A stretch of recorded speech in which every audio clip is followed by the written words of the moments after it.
My name is Jamie Bevins, and today we're going to talk about matting.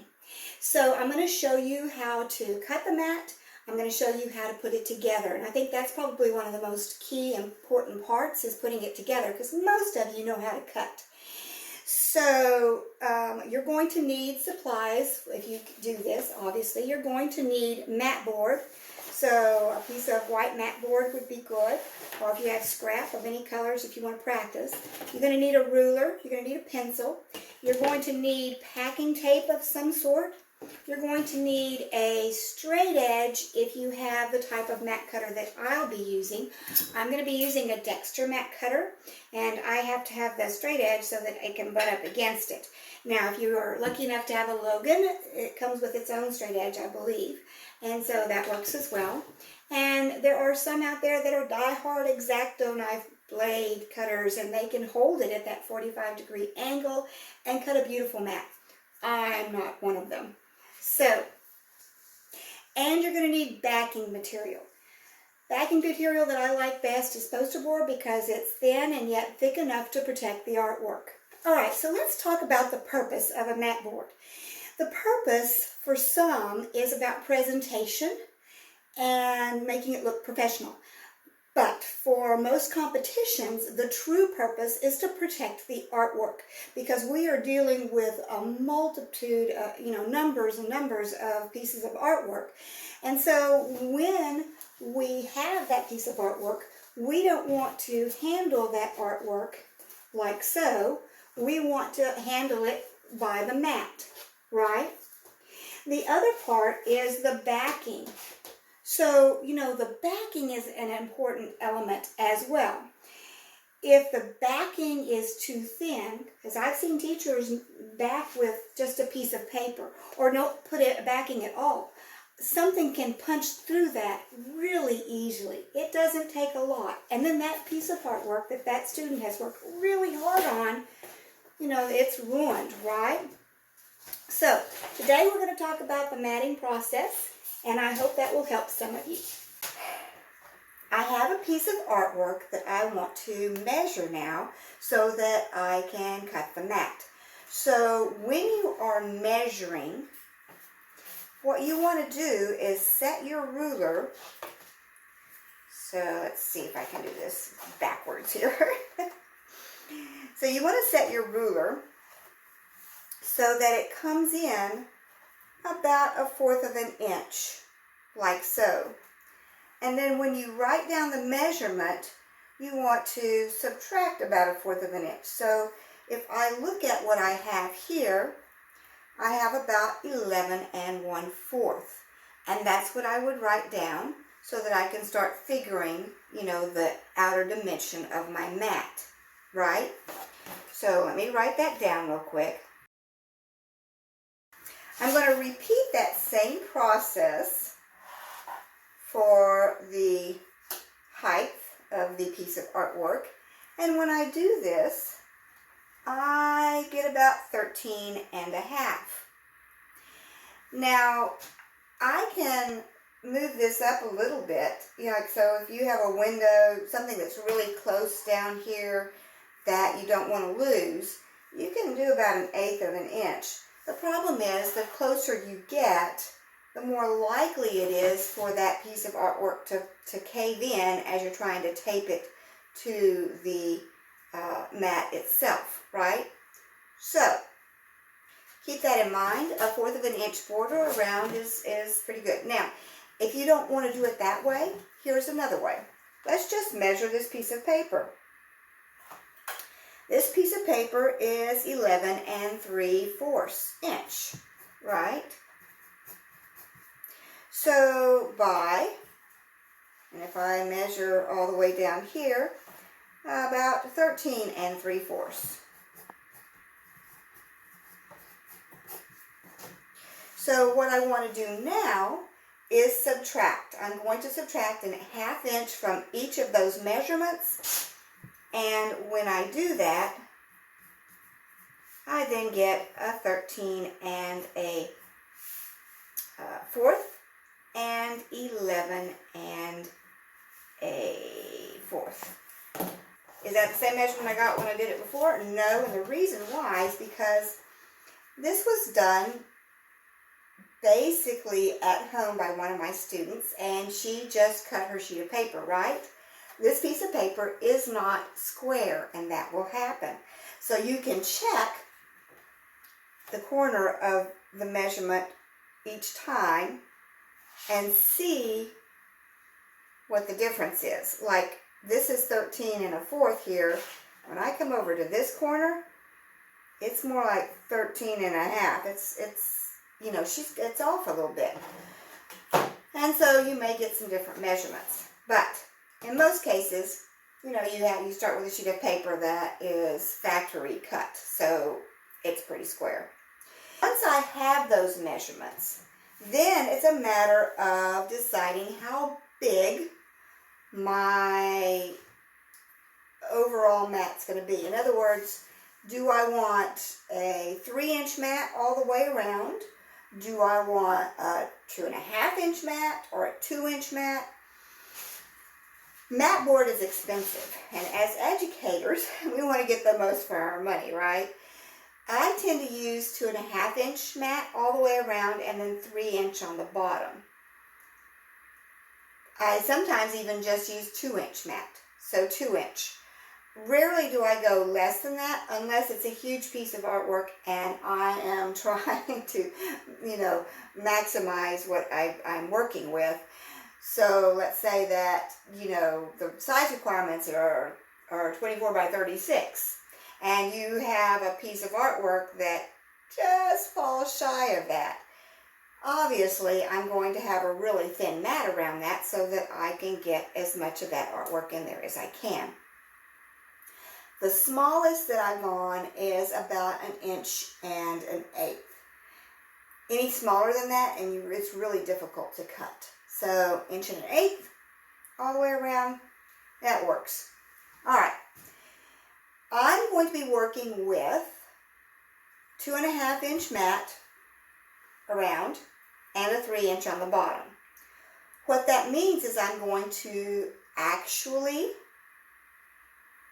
add 5 inches to the width, 5.5 to the length of this total measurement that I got. That's going to give me the outer dimension size for my mat. Let's see how that works. Now that we have our outer dimensions cut and we have a piece of mat board that we want to cut the window out of, we need to measure the border around. And that's really quite simple. What we're going to do is basically measure 2.5 inches.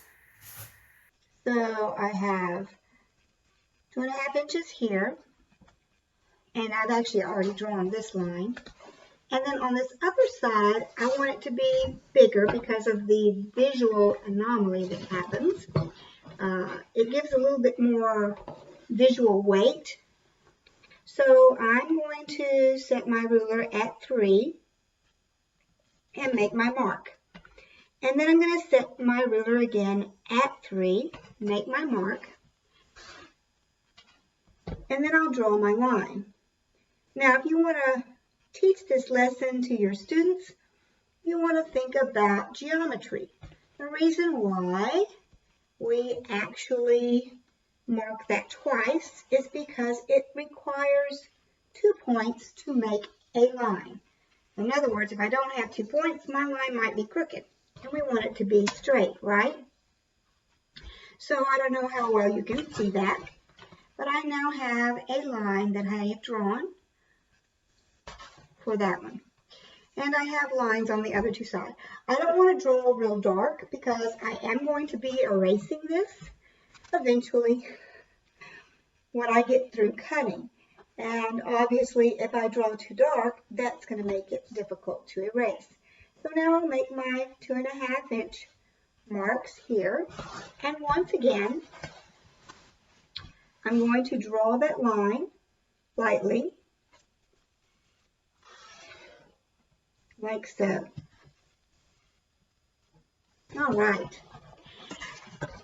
Now, this is a step that you don't have to do. This is kind of an optional step, but we're ready to start cutting the mat now. And that's to take a push pin like this and place the point at each corner and push down. What this does is offer a stop for your blade so that when you're cutting, you don't slice past your lines. Does it really work? Well, it helps. It's not the best stop, but it does help. And I don't normally do this, but some people swear by it, so why not, right? All right, so cutting. You need a really nice, heavy-duty, straight edge if you're going to use the cutter that I'm going to be using. The Logan has its own straight edge, I believe, so no biggie. I'm going to take the blade now, and I had it set first for it to be a straight cut, and I don't know if you can see that or not. But I want to set it now. I want to set it now so that it's angled. So I'm going to loosen this right here and just push that back. And the next thing is I want to set that blade so that it's just right at the thickness of my,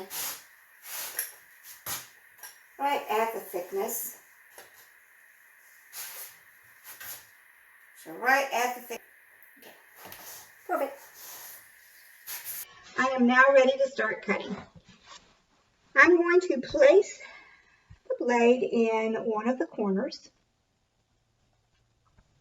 And then I'm going to place my straight edge right next to it. Now, if you are a novice at this, or you just have bad perception, like me, you'll want to measure to make sure that that distance is the same all the way down to the end here, so that I basically get a nice clean cut. And then I'm going to put pressure down on my straight edge here. Now I have measured, and it's the same, pretty much. Hair off there. Put pressure on your straight edge, and you're putting pressure down and toward the cutter itself. So then I'm going to very gently and slowly slice and dice here, right? You really want to slow down when you get to that top corner. So there we go. Okay. And then I just rotate it around and keep on cutting.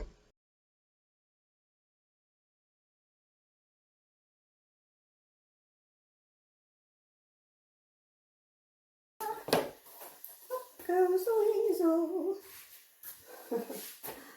All right, so now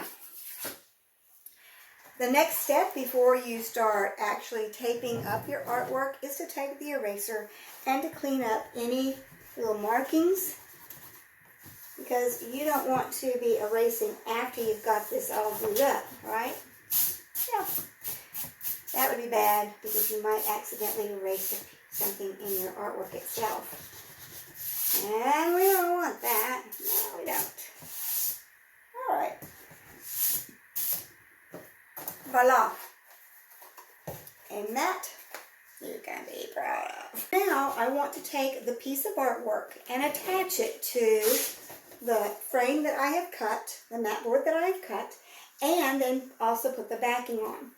Now tape. Some people use masking tape. That'll work in a pinch. The problem with masking tape is eventually it will lose its potency, right? Alright, so watercolor paper. If you're trying to attach watercolor paper, it will slip through real easily. So the best type of tape for that would be duct tape to tap. Now that I have the mat cut, I'm going to place my piece of artwork over it like so that it covers that hole, right? Now here's the deal. Let's say that you have a piece of artwork and there's a clear border here that the kid has already provided for you. That happens sometimes, right? And so you want to be able to place it so that it really goes around that border so that you can, you know, not have it fall through or not have that border show or whatever. So what I do is I slide it off the side like this, off the side of the table, place it on top, and then I can take my piece of tape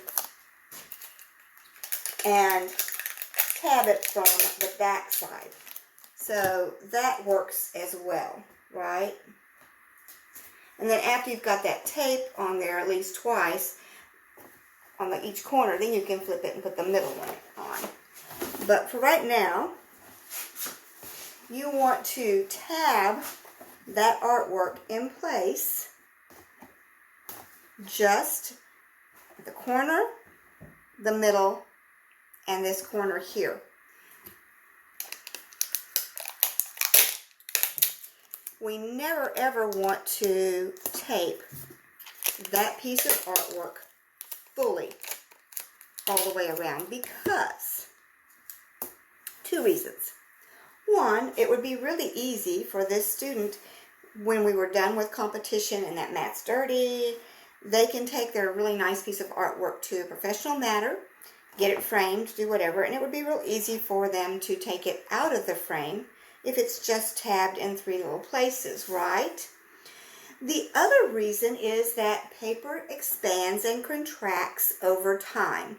So let's say that student is happy with your mat job, or he just, you know, throws it under the bed for posterity's sake and saves that piece of artwork. Let's say that piece of artwork was done on some fairly fragile paper, thin paper, with that expanding and contracting. If it's taped all the way around, eventually it's going to crack, right? That would not be cool. So that's how we would tab it into place. The next step would be to take the backing and place it over. The backing should be cut so that it is larger than the piece of artwork itself. So you can see that this is larger than the piece of artwork itself, right? But smaller than the outer border of the mat so that we can cut it down. Now, when I was first taught how to do this, they said, and the way I was taught, was to hinge it. So you would take your mat, your backing, and put it right here, and then you put a piece of tape right there, and then it would flip over, right? The only problem with that is that there would be tacky tape on that top edge, and it would hang and catch on other pieces of artwork. So I find that this is much better for the artwork in general. Oh, that was loud, I'm sure. Oops. And then there's those kind of problems.